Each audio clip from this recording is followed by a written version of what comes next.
Hey, my mum has cancer, and my next guest probably had to say this a lot too. Please welcome Katie to the podcast. Yay! She's back. So I'll give you a little backstory. So we filmed this episode a few weeks ago. We did. And then we discussed, and Katie kind of came to the conclusion that actually you want to redo it, tell your story in a little bit more of a kind of like authentic way, a little bit more of like what actually happened. You're quite nervous, a lot of nervous laughter, dark humour, which we love. Yeah. And to behave myself. Yeah, we love, but like we want to get the full story. So we're back for part 2, which is exciting. So tell me, we'll go straight in. So tell me how you found out that your mum had cancer. So I found out in 2013, and I'm going to laugh already because it's just retelling the whole, I did a competition at school called Rock Challenge, which was nothing to do with climbing rocks. And we'd won some awards, came back, and then, my mum told me after winning some great awards that she had cancer. Yeah. So how old were you at this point? 16. 16. Yeah. So again, really young. Yeah. Rock challenge. What was that challenge for not for climbing rocks? It was an anti-drug and performing arts competition of some kind. But we did great. Nice. Did you win? Did you win the whole thing? Or just win awards? We were a primary school, so we were automatically through the first round. Nice. Yeah. I like that. Pure talent. So you've come off like this high of winning this or like doing well in this competition, awards won, etc. And then your mum has told you about this cancer. So was it like a full-on family sit down? This is the vibe. Did she tell you everything, or did you feel like you were quite sheltered from it? It was more a case of, I think my siblings had already been told, but my mum was just waiting for me to finish doing what I was doing before she told me. And yes, I think it was just me and my parents in the living room. Yeah. So are you the youngest? No, I have a twin brother and an older sister. But I'm a minute older, so I class myself as the middle child. Which isn't always a great thing, actually. The middle child is always like the kind of ignored one. Yeah, the one that's left out. Yeah. So, but you know what? I claim it. I earn it. So once you've found this out, so you kind of know that your siblings already know, you're not in a bad way, but like the last to find out. What emotions are going through your head? What are you kind of thinking at this point? Chaos. I didn't really know what to think or feel, because at 16... Who knows how to feel at the age of 16? Like, as you said before, frontal lobe hasn't developed. So I didn't really know what it meant. I didn't know if it was kind of, well, this is it, or we've got time. Like, I didn't really know at 16, yeah. Yeah. So I feel like at 16, you are going through a lot of other crazy transitions. Like, school at that point is, most people will say like being 16 at school is just hell. Yeah. Like GCSE age, like friendships, boys, everything is just chaos. Yeah. So did like your friends, they were supportive? Did they know? Did you tell anybody?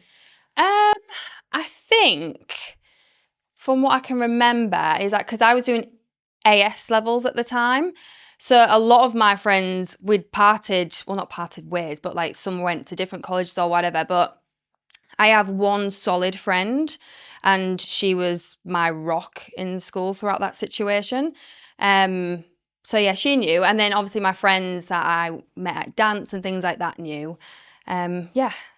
I like that. I feel like in this journey, there is always one person that you tell everything to, and then the rest get like snippets. But there's like one person who just knows everything. Yeah, all the juice, all the drama, all the trauma as well. Yeah, that was my friend Laura. Honestly, she was my rock throughout that situation, and she's actually my oldest friend at this point. Yeah, she's been through a lot with me, a lot of trauma. And yeah, if it wasn't for her at the time, and obviously with family and my other friends, but yeah, her in particular, she was great. Good. I like that. How did all of the other siblings react? So what was kind of their stance on it? How did you guys all kind of come together or not come together? It's a bit of a weird one, actually. Even now, when I look back on it, we've all been through completely different journeys. Considering we're siblings, like we're all just so different in how we've dealt with it. Obviously, I don't want to go into so much detail to tell their stories, but I can definitely tell that it brought me and my sister a lot closer. I think my brother's very independent and likes to do his own thing. But yeah, we definitely all came together when we needed to. Definitely, yeah. Good. I like that. I think that bond, like, either goes one of two ways. Like, I've seen it really, like, push people apart. Like, some people can't cope with that emotion and then are very distant. Whereas some people, it's like they rely on each other to be there for each other and like, really locked in. Twins, which is nice. Well, it's a bit of a weird one because my sister was actually in London at university at the time, and my brother was also, he'd gone to a different college than me, being twins. You'd think that we'd like to be stuck together, but no, we wanted to be. Comes a point where you're like, leave me alone. We needed to be far apart. So again, we were all kind of dealing with it in our own way, but I think with my sister being so far away, I think we just kind of gelled together a little bit more, knowing that we maybe needed each other a little bit more. I don't really know. It just kind of clicked. And me and my sister used to argue like constantly when she was living at home. But I think that distance and obviously this situation just kind of brought us a bit closer together. I can like relate to that as well. I feel like me and my sister, she's like 12 years younger than me, but we would still argue. Like I would be 15 arguing with like a 3-year-old. Everyone's like, why are you arguing with a 3-year-old? I'm like, I don't know, but she's really annoying me. It's actually really easy to argue with a 3-year-old, I think.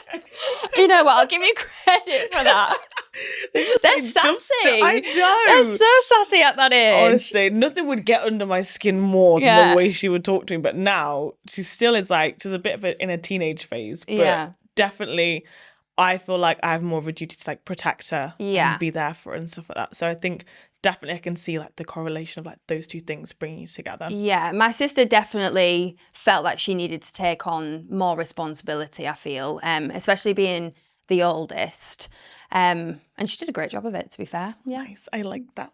So how did your dad, how was that for him? How did he kind of cope with? How was he there for you as well? So my dad took on a hell of a lot of responsibility. My mum was kind of in the mindset of that she didn't want to know any information. She just kind of wanted to deal with things as they came, which meant that a lot of it fell on my dad to tell us how things were going, to give us bad news and everything. But he never let it show that he was going through a difficult period or anything like that, because he just wanted to be there for his kids at the end of the day and just wanted to be strong for us. So we never noticed anything, but I'm sure there was people that he kind of spoke to that probably knew a deeper situation and on his mental health or things than what we did. Yeah. I think at that age, you still see your parents as like invincible, kind of like not human in a way, like in a nice way, but like you think that nothing ever happened to them. They're always okay. And then like as you get older, you look back and think, oh my days, he must have been going through a rough time. Yeah. And he carried it well. Yeah, especially with all that responsibility that he had. I mean, obviously, like our mum, like his wife was like going through this, but he also had 3 kids to look after that was still going through education. Like my sister was graduating, like we were going through A-levels. Like it's a lot for one person to handle. And like cancer doesn't wait. That's an inconvenient thing. Like you just think, can you just for 1 second while I get through all of this? Just give me a minute. I'm busy. But it's like you actually just have to pick yourself up and keep going. Yeah, and that he definitely did. And we all did, to be fair. We all kind of kept going. Yeah. So hobbies, what were you doing in school? Because I know you're very, very busy. You creative? I was in school, yeah, actually. Well, we mentioned this before, how I flunked all my AS levels. You had good reason. Apart from dance. But yeah, I was also, hobbies-wise, I was doing dance rehearsals, taking dance classes and things like that, which was a great outlet for me because the people who I met through dance were there for me when I needed them to just escape. It's like a great outlet. So, yeah. Kept you going. I like that. Yeah. So you've gone through kind of like the journey of your mum having cancer. We've all kind of like been brought closer together. Unfortunately, she did pass away. Mm-hmm. So how was that, dealing with everything kind of post cancer? Interesting. It's hard because, bless her, my sister's birthday was the day after she passed away. So it was kind of like this massive thing had happened, and straight away the day afterwards we had to go and celebrate my sister's birthday, which in a way it was obviously devastating, but the way the family, like outside family as well, like just came together, it was a lovely thing to see. And then afterwards, like we've obviously all gone through our significant events and things like that in our lives, and as I say, we've all dealt with it in different ways. I went to uni. I mean, I don't think I really processed it instantly, and I don't think a lot of us did. And yeah, it was sad, but life had to carry on. That's what my mum wanted. Like, she wanted us all to carry on. Like, you can't just sit there and wallow. Is that the right word? Wallow. Yeah. Get my thesaurus out. Quick dictionary. Yeah, just give me a minute. No, I think that's so important. And I think as a parent, not that either of us have kids, but as a parent, you would want everyone just to carry on.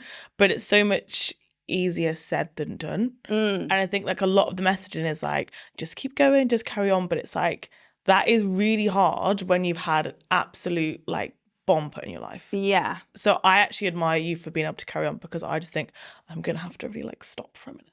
But yeah, but don't get me wrong, like it wasn't easy. Yeah. It's just something that I knew I had to do. I mean, there was moments where, yeah, like I would lock the door and cry, definitely. Yeah. But as I say, it's what my mum wanted. Like life,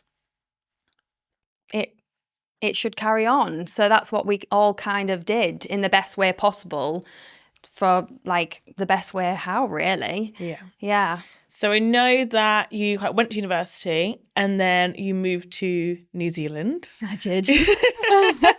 Sounds like you only see it on Instagram and think, wow, she's moved to New Zealand, Yeah. lovely. But then you know, like, this is the crash out happening. This is the trauma response, guys. Yeah. Move halfway across the world. Yeah. So what was the reasoning behind New Zealand? Tell me about that experience. So I moved there. When did I move there? In 2023. So it's only really a recent thing. But my mum experienced New Zealand first because some of her side of the family lived there. And then she always wanted us to see it, especially my dad. So my dad went first, and then he did an Ironman and things there. And then I was just kind of made the decision that eventually I wanted to visit too. And I think it was the second week in that I was there, I just decided to give it a go and move there because it's so peaceful. It's so nice compared to the UK. And I think I just needed a break and to just kind of experience things that my mum did and kind of reconnect in that way, in a different way than what I have done previously. Yeah. Because I feel like before you were saying like, just carry on, but carrying on in like the normal routine probably almost feels harder, correct me if I'm wrong, but feels harder than just building a new one. Yeah. Because I feel like you maybe feel the absence more in the old routine. Yeah. Because that's what you used to. But then having the new one, it's kind of like, this is the next phase with like different characters and things like that, different emotions. Well, I feel like it was never the old routine. I think from that moment, it was always a new routine. Yeah. Because things were never going to be the same after she passed away. And obviously all these new things that we're going through, like university, then your first job and things like that, like it's all a new experience. It's just doing it differently to how you imagined you would be. Yeah. I think. So, yeah. Always tricky, always tricky. So you said your dad did an Ironman in New Zealand. He did. Was that like a new thing, or has he No. always done that? He, at the time, I mean, he's retired from it now, but at the time, I think he's maybe on 6. 6? I think so, yeah. Oh, Plus he's an others, animal. I think. If I've bigged him up massively, you're welcome. I think I've only done one. Yeah, he's like, definitely did 2. But yeah, so that's something that we always did as a family when my mum was around and things like that, and just travelled to like, well, it was only UK based really. I think he did one in Sweden as well, maybe. So yeah, and there was obviously one in New Zealand, so he thought kill two birds with one stone off our pot. Oh my gosh, that's crazy. Yeah. That is insane. Honestly, it's one of my favourite times is race day. Yeah. Not me Are you going to do one? taking part. Absolutely not. But no, I've always said that I was going to do an Ironman before I was 30. I'm 29 now. Like my birthday's in October. Time's ticking. Like I don't think I'm going to quite make it.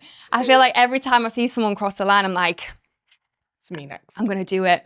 And then I'm like, maybe not, actually. So they look so hard. The thought of coming out of that water and then riding a bike, I think that's the worst part. Yeah, I mean, it's funny because my dad always said if I did do one, he doesn't think that I'd struggle at the bike and the run. It's the swim. He said, you're such a dancer in the water. He's like, there's not a splash. He's like, it would take you 10 years to get to the finish part of that race. He's like, so I'm not sure. He's like, we'd have to work on that. So I was like, brilliant. Thanks. He's got a lot of faith in you. Yeah. I'm a strong swimmer, just not a fast one. Yeah. Yeah. And it's open water, right? So you're just in like a lake or a sea? Yeah. Yeah. Oh, it's not a swimming pool. No, I'd be like, is there a leisure centre? Yeah. That'll be easier. So once your experience in New Zealand, what did you kind of do there? Did you have a job or is it mainly just travel, see as much as you can? So I travelled, but I also, I had to get a job because Gotta live. Yeah, gotta live. Even though that was actually a struggle getting a job. Not only just getting one, but also like me being self-employed performer since I was 18 to then going into full-time employment sucked. I hated it with a passion.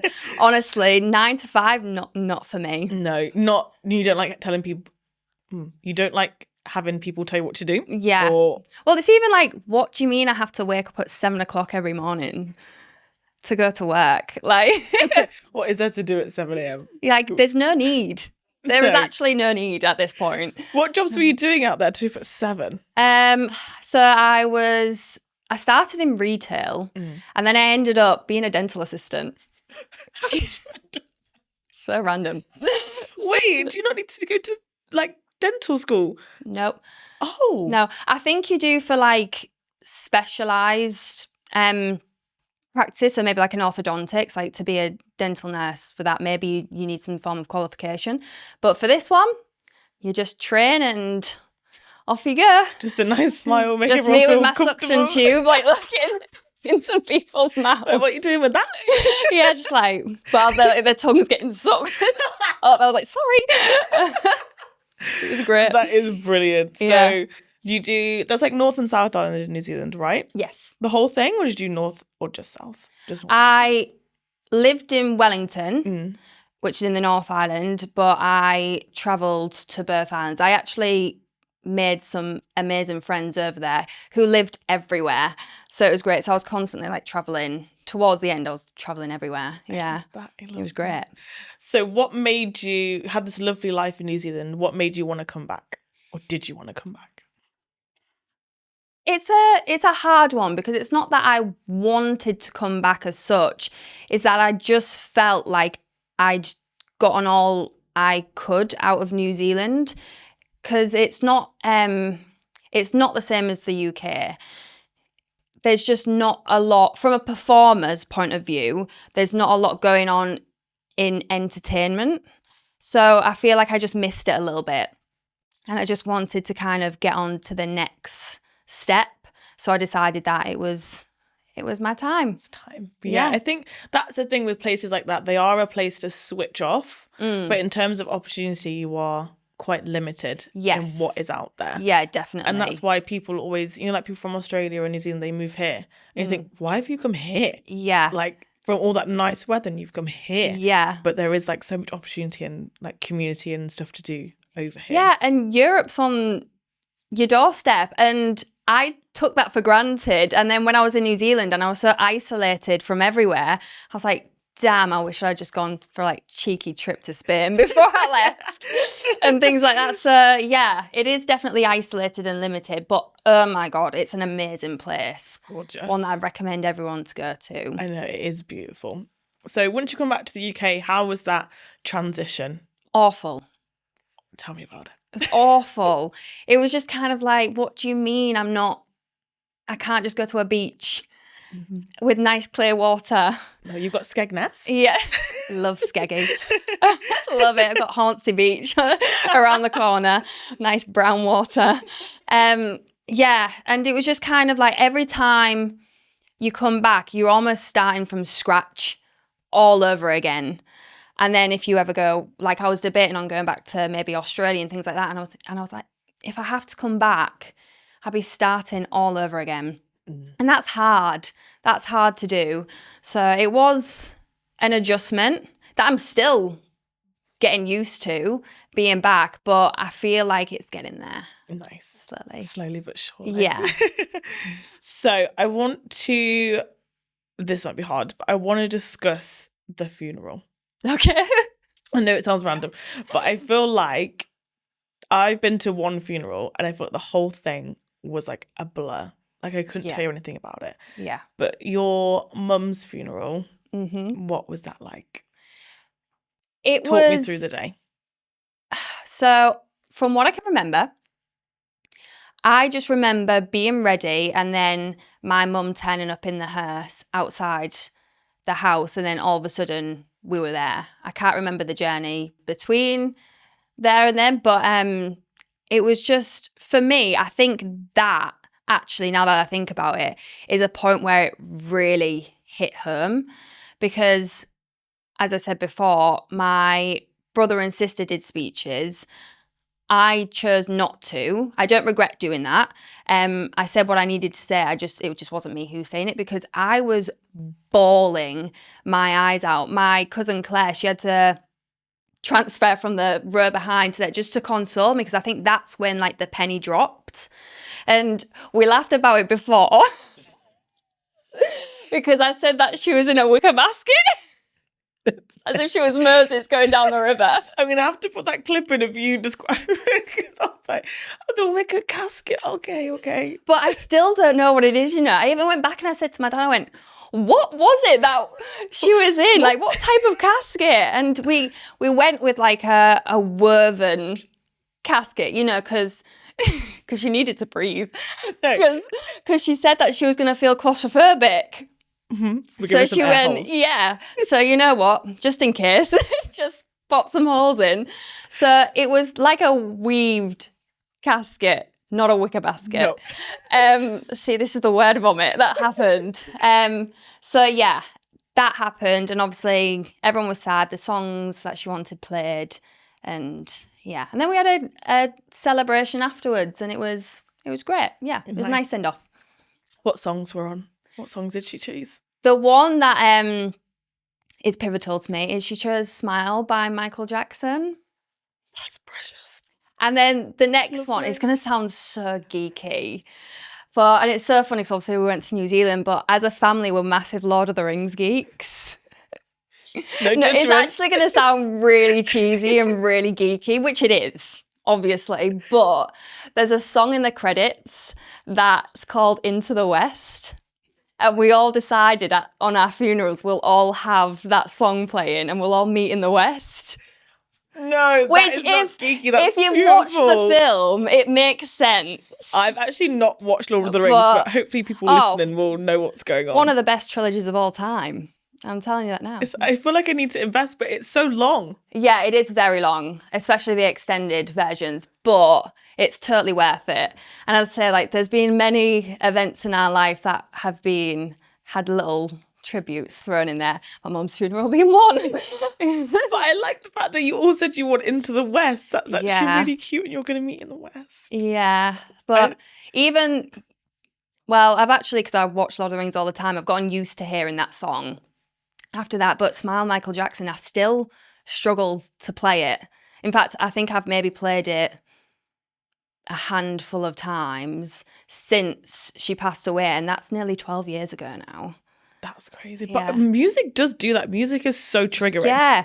I'm not really a crier as such, but the most bizarre things will make me cry, and they're all related to music. So if I know I want to cry, I'll just either shove that song on, or this is, again, sounds so random, the end of Glee. The ensembles at the end, I start bawling. it's like the songs and like the ensemble and everything, and it just really gets me. Like the end of an era. Yeah, I'm like, wow, it like hits me like it needs to. I need to watch the end. How does Glee end? It's not just the end of Glee. It's like at the end of an episode. So every episode. Sometimes it depends what song they sing. Sometimes I'm really happy. Britney Spears Toxic. Does that get you as well? Probably. I don't think that one would have probably made me cry as much. We might have got a bit teary-eyed on that one, but held it together nicely. Yeah, though. like, yeah, wow, that emotional. Is funny. But no, I agree. Like the music thing. When I found out my mum had cancer, I was in my phase of being really fixated on Beyonce, Cowboy Carter. And like, it was all I would ever listen to. So now some of the songs, I'm like, this is actually a really good song, but it will really like trigger me. And me, I am a crier. Yeah. But like in a way where it's actually inconvenient because I'm like, I'm not sad, but it's just my emotional response. Yeah. Like, don't think I'm crying because I'm sad, because I'm not.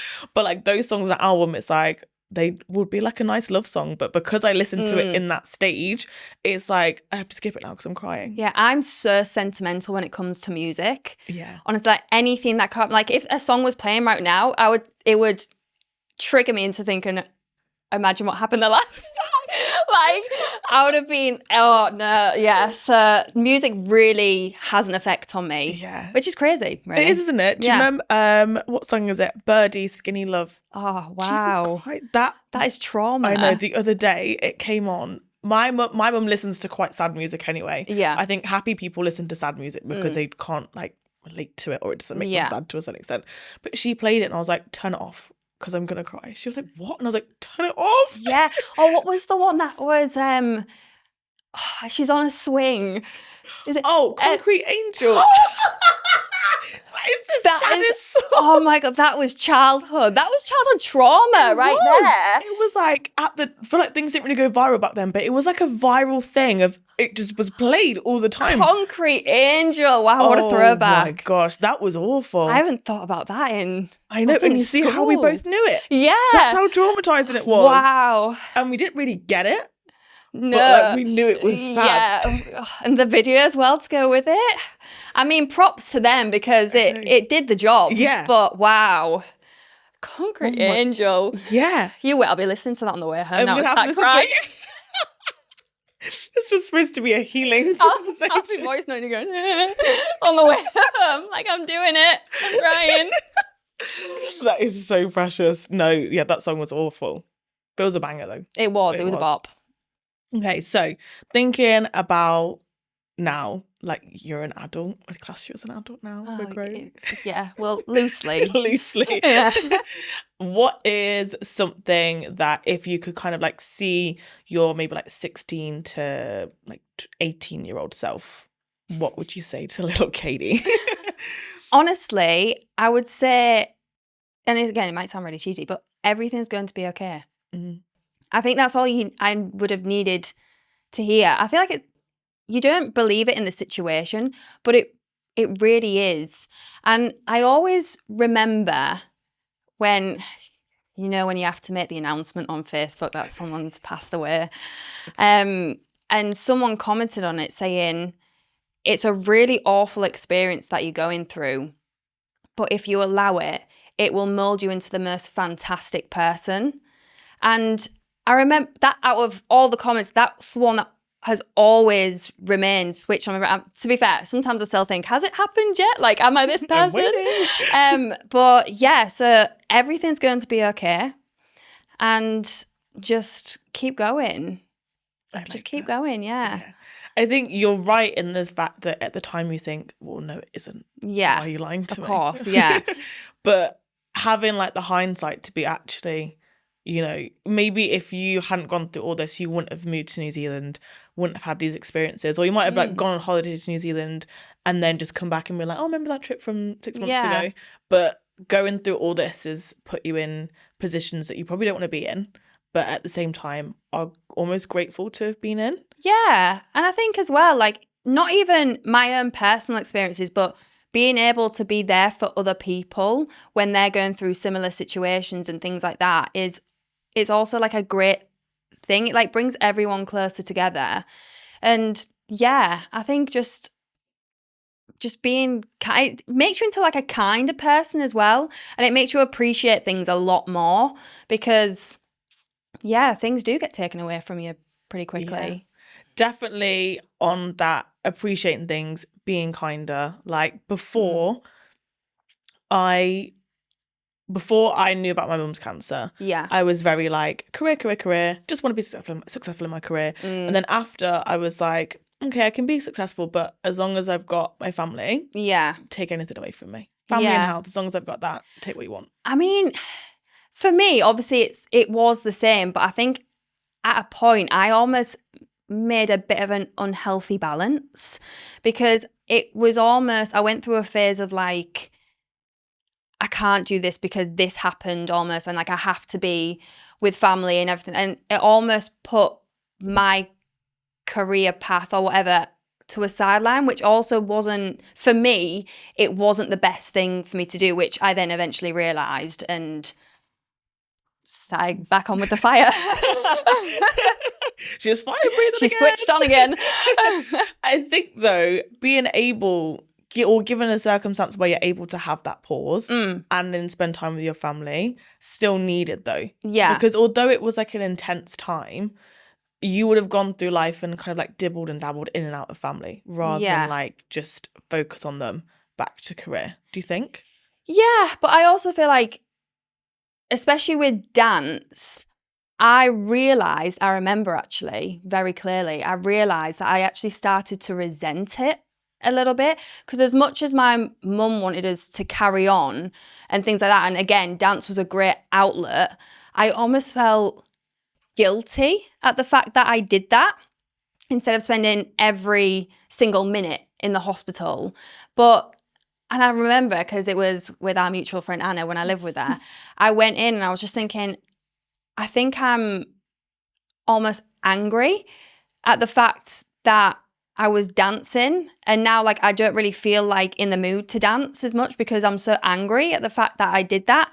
And again, I mean, she said it and my dad definitely said it. My dad was just like, get a grip. Like, don't feel guilty at all. And it did take me a long time to like realise that I was starting to resent dance a little bit. So yeah, it was just finding that balance, I think. Yeah, it's a tough transition, especially because your mum has like said crack on and like go on with your life. And now you're thinking, well, wish I'd just hung out with you a bit more. Yeah, but I feel like you always wish things for things that you can't change.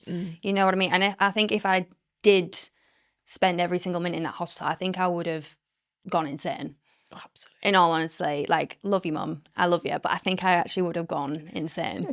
Yeah. Yeah. But that's why she says it. That's why she says, like, just go on, do your thing. Yeah. And I feel like as a parent, you just learn to be selfless. Like that. Because if you think, I don't know about you, but like living like kind of independently, like on your own or with a partner or whatever, you can be quite selfish with your time. But as a parent, like you have to just like switch off and be like, you do whatever you need to do. Yeah. And be selfless in that sense. Well, I think my mum also wanted a break from us as well. She's sick of you. In all honesty, yeah. She probably was.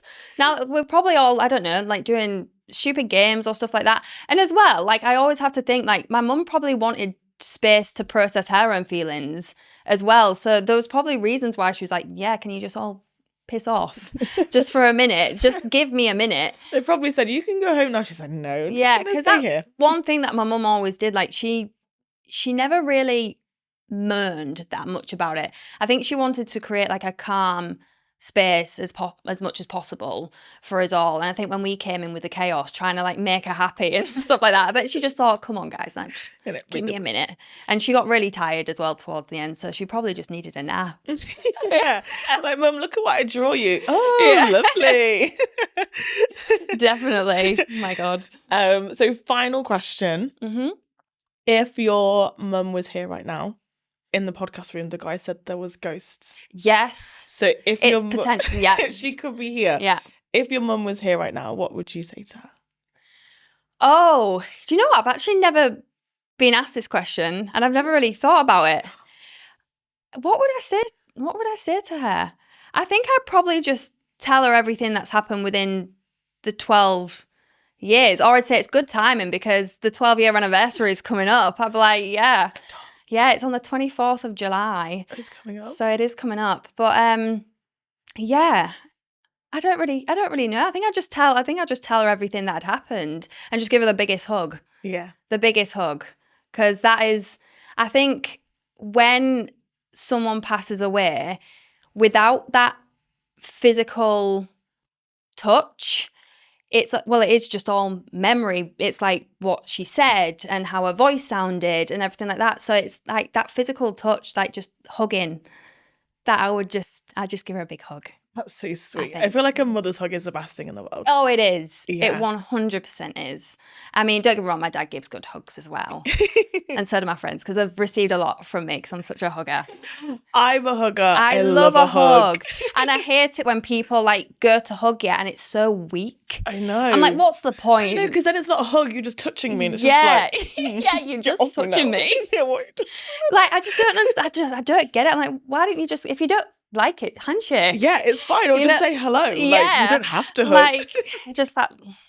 A one arm. Like, yeah. There was a lot of that actually when she passed away, when people just felt like they had to go in for a hug. I'm thinking, this just has made me feel worse. Yeah, you've made it weird now. Yeah, it's weird. Stop. They say, well, actually, they is a Facebook meme, but my mum always sends it to me because I'm always like, can I have a hug? It's like, a hug from your mum is like one of the biggest stress relievers. Oh. So I feel like that's actually very true. Well, it releases, is it positive endorphins? Yeah, like oxytocin. Yeah. Serotonin, those good vibes. Yes, that would make sense. Bit of science there. Yeah. Well, thank you so much for coming on. No, thank you for having me again.